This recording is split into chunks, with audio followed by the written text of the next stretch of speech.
Limit x tends to one one minus x ten pi x by two.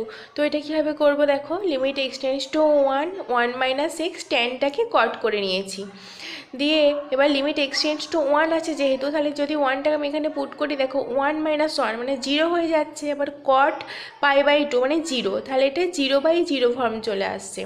তাহলে zero by zero form যখন চলে আসবে তখন আমাকে এল হসপিটাল বা লা হসপিটাল রুল অনুযায়ী আমাকে উপর নিচে ডেরিভেটিভ করতে হবে। দেখো তাহলে ওয়ান মাইনাস এক্স, এটা ডেরিভেটিভ কী হবে, মাইনাস এক্সের জন্য ডেরিভেটিভ হবে মাইনাস ওয়ান, আর কটের ডেরিভেটিভ কী হয় minus cosec square pi x by two. আবার যেহেতু এটা পাই এক্স বাই টু আছে তাই এটাকে আবার এসের ডেরিভেটিভ করতে হবে, তাই পাই বাই টু হয়েছে।